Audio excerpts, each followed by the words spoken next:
بنعمته تتم الصالحات وأشهد أن لا إله إلا الله وحده لا شريك له وأشهد أن سيدنا ونبينا مولانا محمد عبده ورسوله أما بعد فأعوذ بالله من الشيطان الرجيم بسم الله الرحمن الرحيم إن عدة الشهور عند الله 12 شهرا في كتاب الله يوم خلق السماوات والأرض منها 4 حرم صدق اللہ العظیم۔ تمام تعریفیں اور بزرگیاں اللہ رب العالمین کے لیے ہے جو پوری کائنات کو بنانے والا ہے، اور درود ہو خاتم الانبیاء رسول صلی اللہ علیہ وسلم پر، جنہوں نے پوری امت کو ضلالت سے نکال کر روشنی کی طرف لائی۔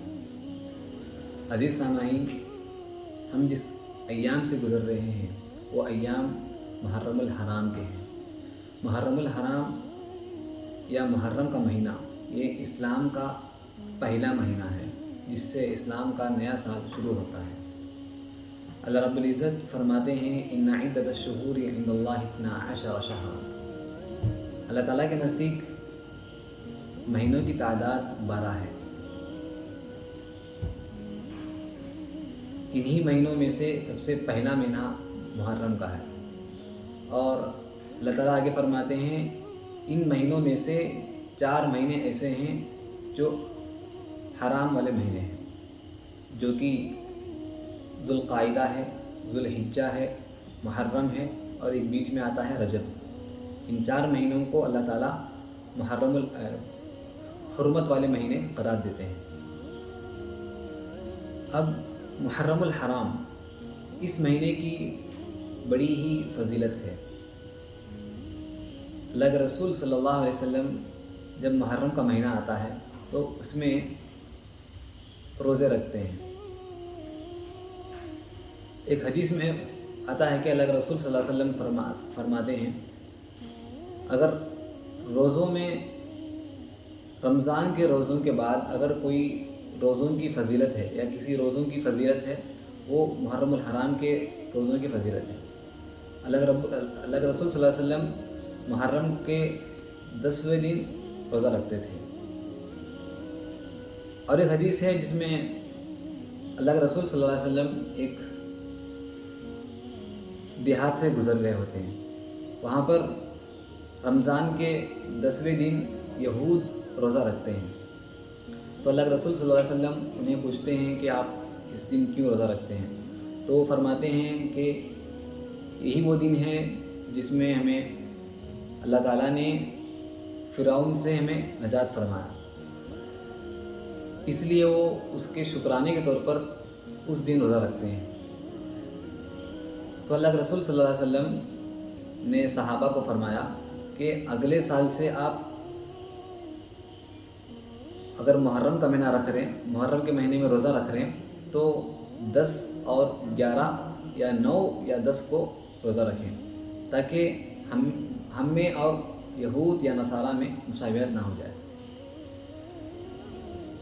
اور اس مہینے میں اللہ رب العزت فرماتے ہیں کہ اس مہینے میں تم لوگ یا ایمان والے اپنے آپ پر ظلم نہ کرنا، اپنے آپ پر ظلم نہ کرنا۔ یہ اس مہینے کے متعلق کچھ باتیں تھیں۔ عزیز سامعین،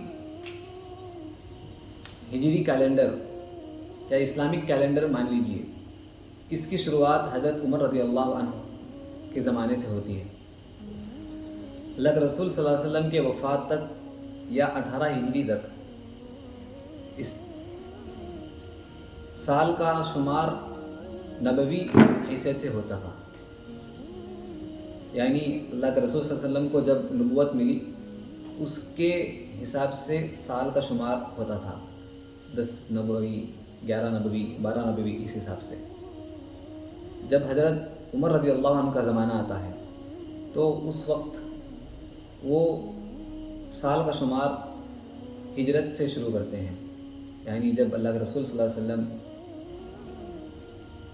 مکے سے مدینہ کو ہجرت کیے تھے اس کے حساب سے سال کا شمار ہونے لگا۔ اسلام میں مہینوں کی بڑی فضیلت ہے، یا اسلام میں بغیر مہینوں کے اس کے ارکان مکمل ہونا ناممکن ہے. جیسا کہ حج کا مہینہ ہے وہ ذی الحجہ میں ہی ہوتا ہے، اور دوسری بہت سی ارکان ہیں جو اسی مہینوں سے ہمیں معلوم ہوتی ہیں. تو میں آپ سبھی سے ہی گزارش کرتا ہوں کہ محرم الحرام کا روزہ رکھیے اور اپنے پچھلے سال کے جو بھی گناہ ہوئے ہیں اس گناہ کے مغفرت اسی روزوں سے کروائیے. وآخر دعوانا ان الحمد للہ رب العالمین.